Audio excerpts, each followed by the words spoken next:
This is a moment in time that may never come.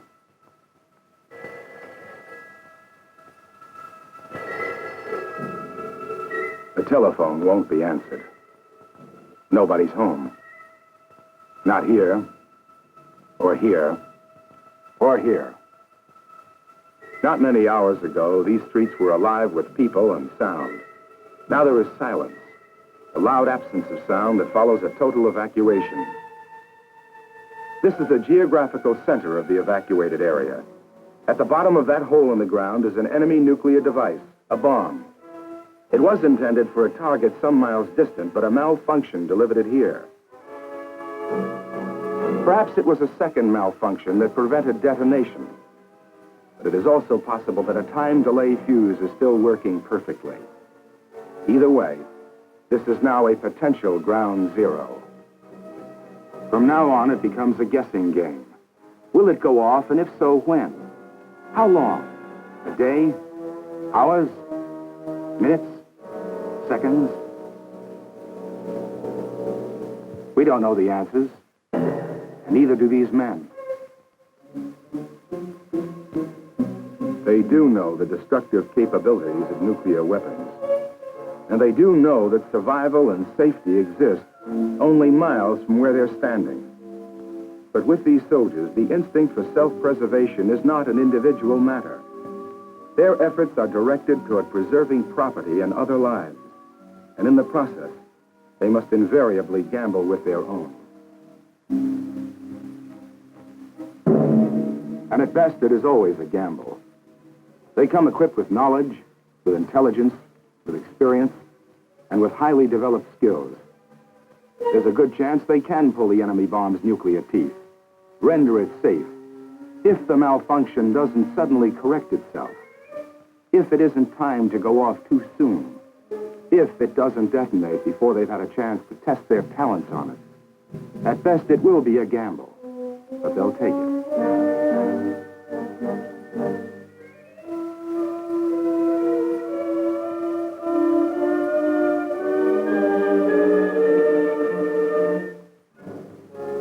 We've been looking ahead in time to a moment that hopefully may never arrive. It could happen in the future. It may happen in the future. As of this moment, however, what we have been looking at is pure fiction. But it is a fact that there are men like these. And it is a fact that they are ready and willing to take such chances, to risk their lives almost every day of the week. This story has roots that extend back centuries in time. It begins with an invention. Then to a chemical discovery,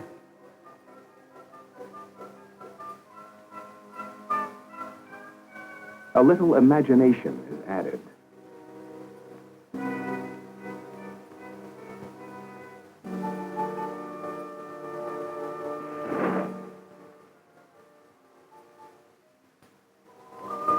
A device has been created.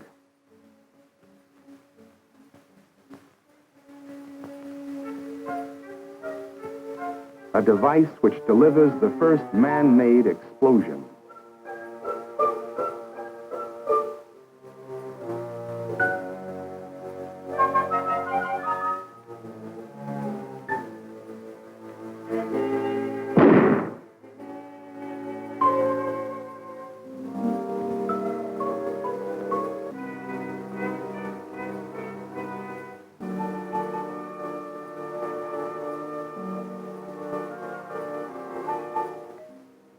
But there is also the ever-present element of imperfection.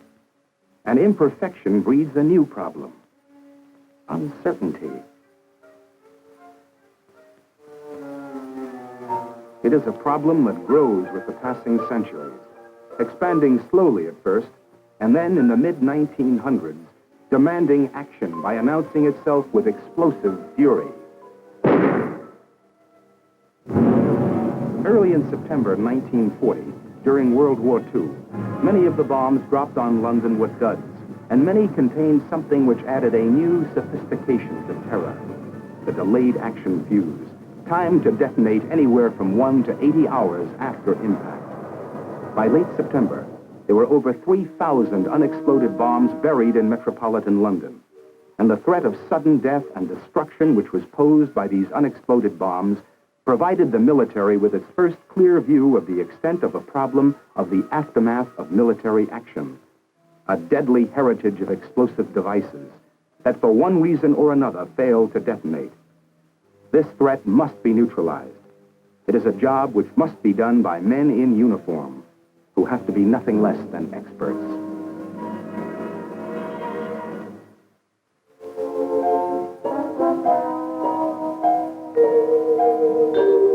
EOD, Explosive Ordnance Disposal.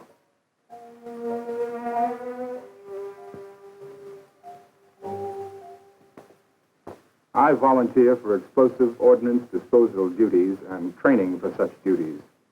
I realize and fully understand that this duty is hazardous and involves the use and disposal of explosives, including materials that may be highly volatile or radioactive.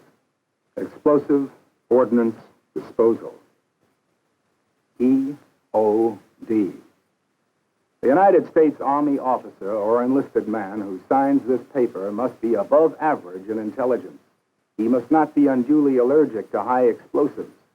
He must qualify for a top-secret security clearance, and he must be in perfect mental and physical condition. A good brain, steady nerves, a strong back, and a willingness to risk all three. If he can muster this combination of assets, he gets to sign this volunteer statement, and his story begins. We'll meet him first in the state of Maryland, at a place called Indianhead. He is about to become part of a student body that wears a variety of uniforms. Army, Navy, Air Force, Marines. All EOD volunteers come to Indianhead, for this is a unique, highly specialized installation. Inside this building, which is part of the United States Navy's Explosive Ordnance Disposal School, the EOD volunteer begins the process of learning his trade.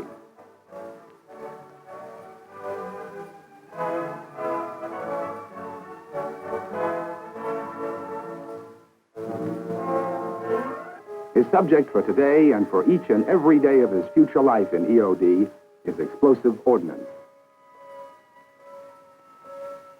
An estimated total of well over 50,000 different destructive devices are now, potentially, his personal business.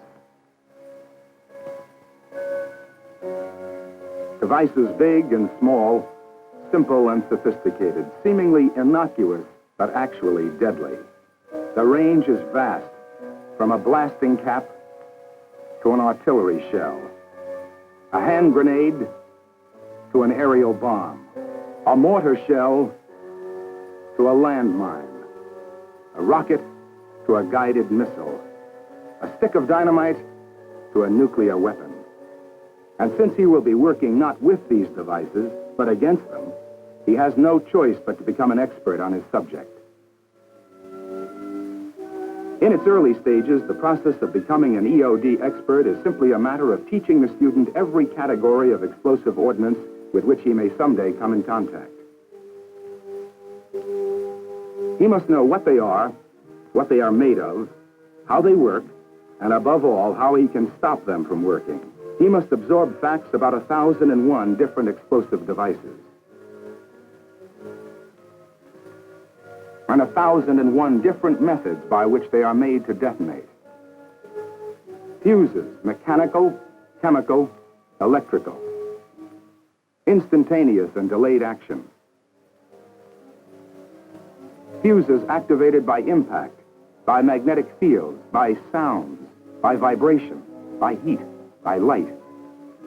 And fuses activated by a disturbance as slight as the approaching footsteps of an EOD man. Explosive ordnance, when the EOD man gets to it, rarely carries a clear, easy-to-read label.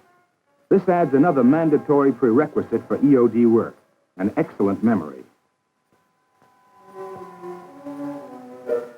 Captain, can you tell me about this item?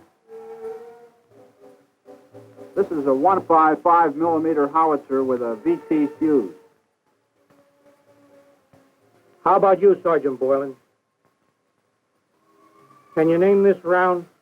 90 millimeter heat round with a PIBD fuse. What about this one, Seaman Smith? A 75 millimeter HEP round with a base fuse. Lieutenant Lewis? A 122 millimeter Soviet mortar, HE with a PD fuse. Sergeant Clark? A 3-inch HVAP without fuse. Sergeant Cleary? 4.2 HE mortar with a PD fuse. His memory must be quick, it must be accurate, and it must be capable of storing an abundance of entries. This is Stumpneck, another part of the EOD school. We're still in Maryland, but not in the immediate vicinity of any sign of civilization.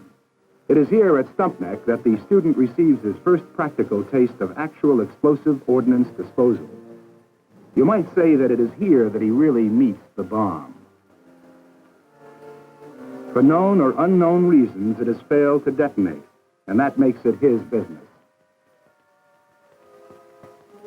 This exercise, part of a period of practical training, allows the student to try the most common method of disposal, which is to detonate the bomb, destroy it in place. This method involves the usual hazards of handling high explosives, but is not particularly delicate or tricky. Why then so cautious? Because it's a dud, and duds are unpredictable. A slight jar could activate its fuse. And even without external prompting, there is always the possibility that a malfunction could suddenly correct itself. Remote, unlikely, improbable, but still a possibility.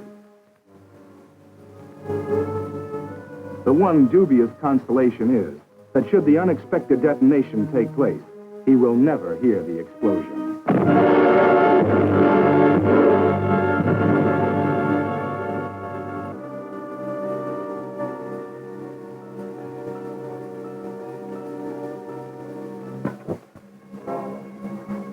The practical training phase continues. A prediction of future duties in the field.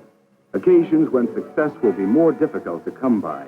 Occasions when the hard labor of excavation work is only a prelude, a relatively easy and uncomplicated first step. This exercise anticipates such an occasion. It assumes that there are critical installations in the vicinity, making deliberate detonation impossible, leaving the EOD officer in charge with just one alternative. He must now perform what is called a render-safe procedure, and it is now that his work becomes extremely delicate, decidedly tricky, particularly hazardous. In any render-safe operation, much depends upon environment, the conditions under which the device is found. What render-safe procedure will he follow? A recommended one or possibly a new one, devised on the spot, necessitated by some new unforeseen circumstance? He makes the final evaluation, the final choice.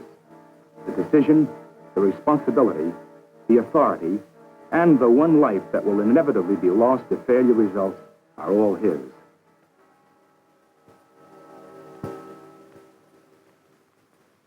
A render-safe procedure is a recommended method or technique for disarming a particular device or type of device. There are many such procedures for use against explosive ordnance of the United States and our allies, and, where possible, against foreign ordnance. Sometimes it's a matter of removing the explosive filler. Sometimes it's a matter of deactivating the item by removing the fuse, by stopping it, by disabling it, by countless methods. We won't be seeing any render-safe procedures. They are all classified, and with good reason. If the procedure applies to one of our weapons, it is information we do not wish to provide for a potential enemy. If it applies to weapons used against us, it is usable only so long as the enemy doesn't know about it. If he learns just how we are rendering his weapon safe, then he can easily make one or two simple changes. And a render-safe procedure becomes certain death for the next EOD man who tries to utilize it. There are many render-safe procedures, all theoretically sound and utilizing many ingenious tools and devices. But no procedure is mandatory. They can only be recommended as the best method known. A study of the render-safe requirements is made by an EOD research and development team under the direction of the United States Army Munitions Command.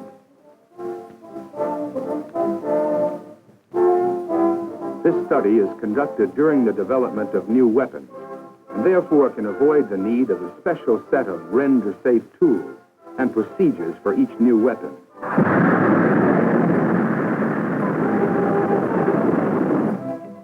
During development, great emphasis is placed on standardizing render-safe tools and the recommended procedures. This building houses the Schools Division 6, which offers an intensive 6-week training session. Here, the EOD man is prepared for what might well be his ultimate assignment, for the subject is NWD, Nuclear Weapons Disposal. Now he has completed 19 weeks of highly technical training, including NWD, and he is no longer a student. He is a soldier who has demonstrated that he is mentally, physically, and psychologically equipped to handle a job the Army classifies as hazardous. He is now ready for a field assignment, ready for EOD field duty. The EOD field detachment consists of 9 enlisted men and 1 officer. There are a number of such detachments in the continental United States and overseas. Every man in the detachment has been through the Navy School in Maryland, and each is a fully qualified EOD technician. Each detachment is, in every positive sense of the word, a team.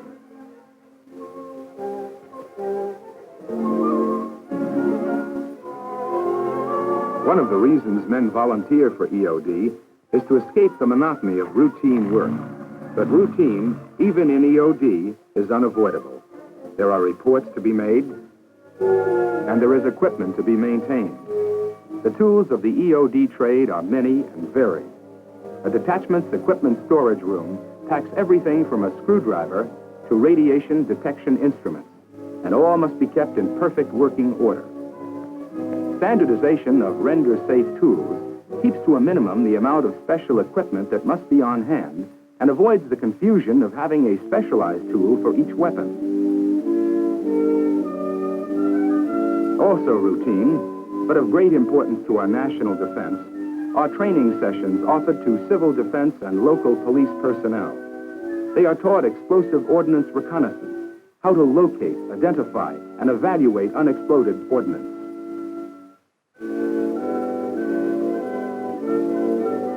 Over 100,000 people have been trained by Army EOD personnel, and the number is increasing daily. If the need ever arises, they will constitute a civilian army that may well save thousands of lives.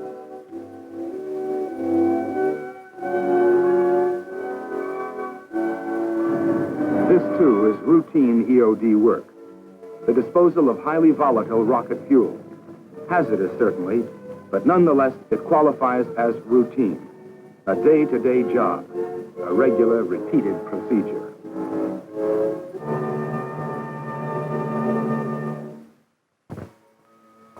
Another routine is the standby alert. This occurs whenever nuclear weapons are escorted in or through the detachment's area. Rigid safety measures make an accidental nuclear explosion as unlikely as a cosmic collision. But should a rail accident or any other transportation disaster involving nuclear weapons occur, the EOD team would still be left with the problem of rendering the weapon's conventional high explosive charges safe and of safeguarding the nuclear materials.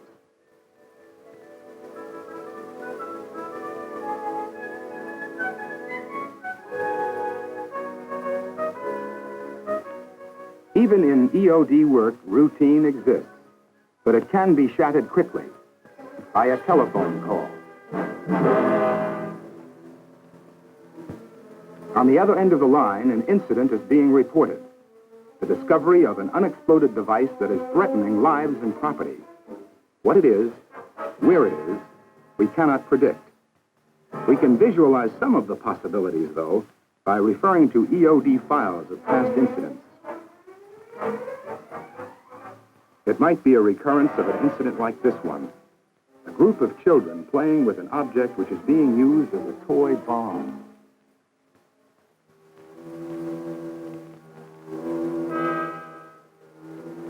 The object they are struggling over is a 37-millimeter World War I shell. Fortunately, the shell's existence was reported to local authorities and it found its way into the hands of an EOD officer. It's harmless now because the officer removed the charge of explosives that he found in it.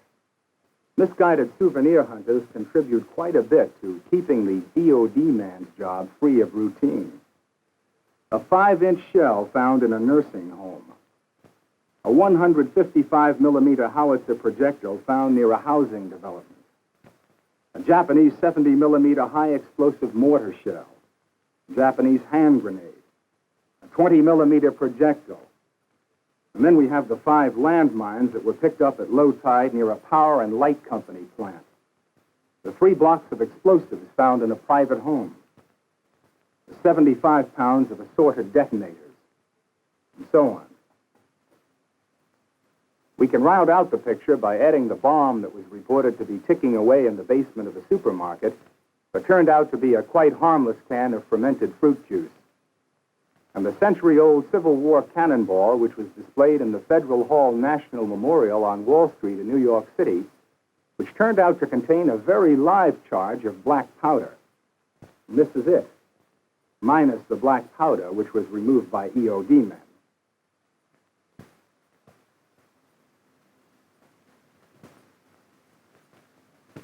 This is a typical workload. The ordnance items handled by one EOD detachment in the course of 1 year of operation.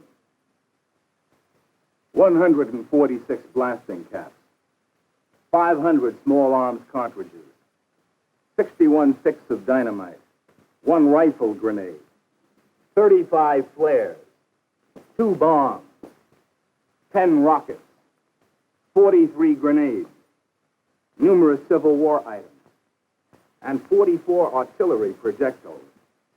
And during the year, the same EOD unit was also called on 87 bomb scares. Incidentally, these incidents took place in and around Washington, D.C. There are 863 items on that table. 181 of them can blind a man or maim him. The remaining 682 were designed specifically to kill. This is the insignia worn by the soldiers in Army Explosive Ordnance Disposal. There aren't many of them, but they're doing quite a job, both here and overseas.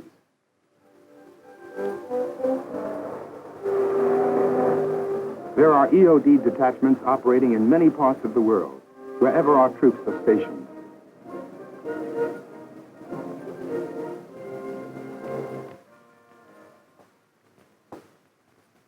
These men have the responsibility for neutralizing all military explosive ordnance, domestic or foreign, that by accident or during wartime is fired, dropped, or clandestinely placed on United States territory and has failed to detonate. The only exceptions to this are underwater incidents, which are handled by the Navy, and incidents occurring on Marine or Air Force installations, which are handled by EOD personnel of the service involved. But even that rather formal statement doesn't cover the whole picture. They are also called on by local law enforcement agencies for assistance. They are also ready to face the grim possibility of enemy-delivered ordnance containing warheads loaded with chemical or bacteriological death.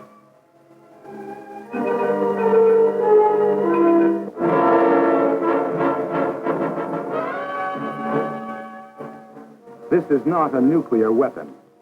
It carries no bacteria, no chemicals that kill, just the conventional high-explosive filler.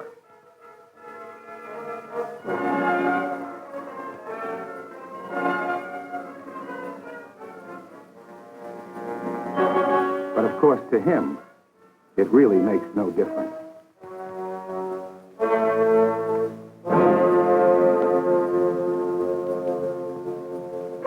At this range, all bombs are fatal, and this is his working range.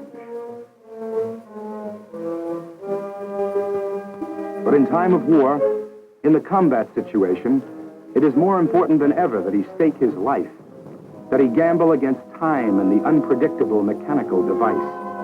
For upon his ability to remove an obstacle depends the success or failure of a critical tactical maneuver.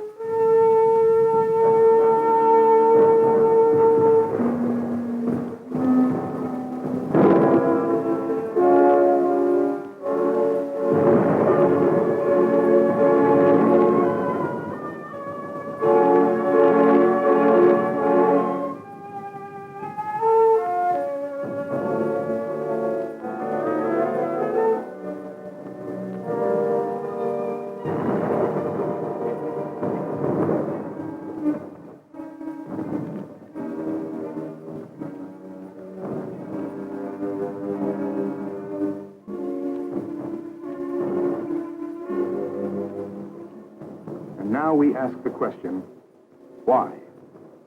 Why does a man volunteer for work that can kill him instantly if he makes the slightest mistake, the slightest slip, the most minute error? The excitement, a lack of monotony, the desire to save lives, the satisfaction of working with a proud, small group of men, all these reasons, and one more. That one is the age-old motivation, a challenge. He knows the thing is designed to kill him. He knows it's supposed to detonate and blow him to kingdom come. But he's damned if he's going to let it be the winner.